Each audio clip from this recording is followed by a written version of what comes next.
പരിശുദ്ധമായ റമദാൻ മാസം നമ്മിലേക്ക് വന്നതും അതുപോലെ അത് നമ്മിൽ നിന്ന് കഴിഞ്ഞു പോകുന്നതുമൊക്കെ വളരെ പെട്ടെന്നാണ് അല്ലേ? അതിൻ്റെ ദിനരാത്രങ്ങൾ ഇങ്ങനെ കൊഴിഞ്ഞു പോവുകയാണ് വേഗത്തിൽ.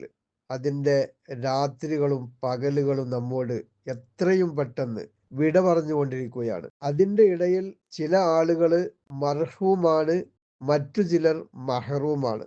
എന്ന് പറഞ്ഞാൽ പുണ്യം ചെയ്യാൻ ഭാഗ്യം ലഭിച്ചവരും പുണ്യം ചെയ്യാൻ ഭാഗ്യം ലഭിക്കാത്തവരും, ഈ രണ്ട് സംഘത്തിലൂടെ റമദാൻ മാസത്തിന്റെ ദിനരാത്രങ്ങൾ ഇങ്ങനെ പെട്ടെന്ന് പെട്ടെന്ന് കൊഴിഞ്ഞു പോയിക്കൊണ്ടിരിക്കുകയാണ്. ചിലർ നന്മകളിലേക്ക് മുന്നിട്ട് വരുന്നു പെട്ടെന്ന് തന്നെ, മറ്റു ചിലരോ അപ്പോഴും ബാക്കിൽ തന്നെയാണ്.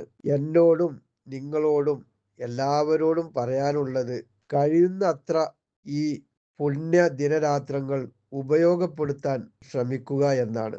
അള്ളാഹു അതിന് ഭാഗ്യം നമുക്ക് എല്ലാവർക്കും നൽകട്ടെ.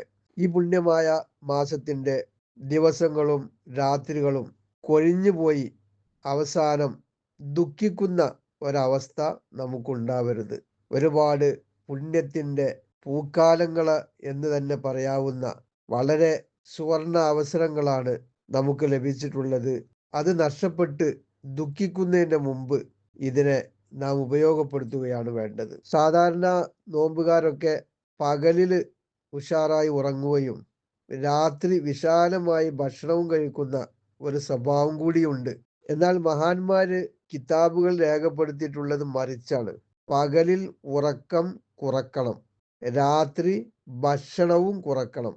ഇതാണ് നോമ്പുകാരൻ ചെയ്യേണ്ടത്. നോമ്പിന്റെ മര്യാദയും അതാണ് എന്നാണ് മഹാന്മാർ പറയുന്നത്.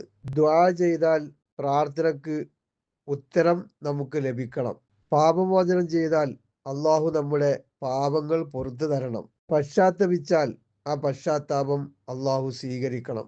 ഈ പുണ്യ ദിനരാത്രങ്ങളിൽ നമുക്ക് അള്ളാഹുവിനോട് ദുആ ചെയ്യാം. അല്ലാഹുമ്മ തഖബ്ബൽ സിയാമന വ ഖിയാമന വജ്അൽന മിൻ ഉതഖായിക മിനന്നാർ.